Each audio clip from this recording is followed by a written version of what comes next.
Anggota DPRD Jambi, dari Dapil Kerinci Sungai Penuh, Fadly Sudria, ikut merespon soal curahan hati seorang guru honorer bernama Epi Sartika yang tidak lulus PPPK karena diduga dicurangi. Fadly mengaku, kejadian ini sudah banyak dilaporkan kepadanya, baik di Kota Sungai Penuh dan Kabupaten Kerinci. Perlu saya sampaikan, bahwa soal adanya dugaan kecurangan di penerimaan PPPK itu, tentu hari ini saya sudah banyak menerima pengaduannya. Maka saya minta bagi mereka yang merasa dicurangi, segera laporkan ke pihak berwajib, ataupun ombudsman biar cepat diusut, kata Fadly Sudria, Senin, 25 Desember 2023.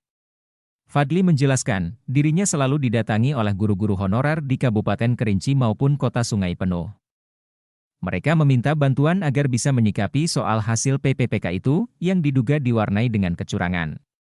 Jadi sebelum heboh yang di Sungai Penuh, Kerinci dulu ya yang lebih dulu keluarkan hasil pengumuman PPPK ini, lalu setelah Kerinci, baru Sungai Penuh keluarkan hasil pengumumannya.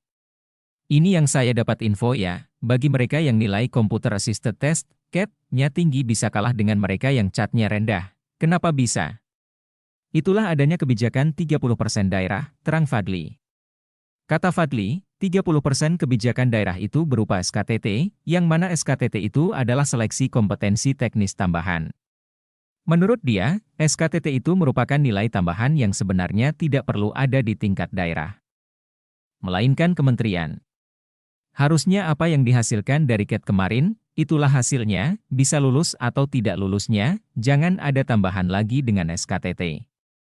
Harusnya itu tidak ada SKTT ini, dan kalau ada SKTT, sampaikan sejak awal, jangan pas di akhir-akhir baru ada. Sebagai anggota DPRD saya mempertanyakan soal itu, beber Fadly.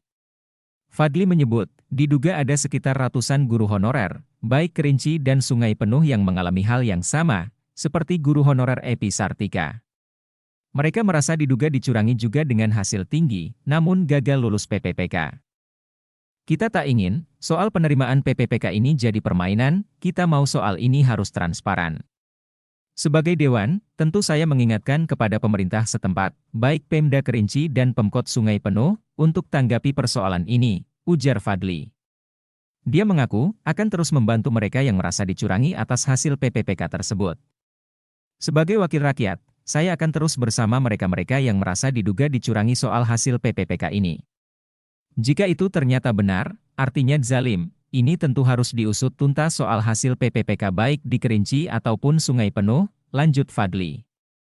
Berita sebelumnya, curhatan seorang guru honorer di Kota Sungai Penuh Jambi, viral di media sosial usai tak lulus dalam seleksi pegawai pemerintah dengan perjanjian kerja, PPPK, 2023. Guru honorer bernama Epi Sartika itu kemudian curhat sambil menangis terseduh soal apa yang dialaminya kini. Berdasarkan video viral yang dilihat, Epi mengaku sudah 13 tahun jadi guru honorer. Dia bahkan mengaku mendapatkan nilai bagus saat tes tetapi disebut malah tak lulus. Sudah 13 tahun tidak diperhitungkan, nilai tinggi tidak diperhitungkan, padahal berangkat tes ke Jambi separuh mati demi ikut tes, ucap Epi dilihat dari video viralnya itu, Minggu, 24 Desember 2023.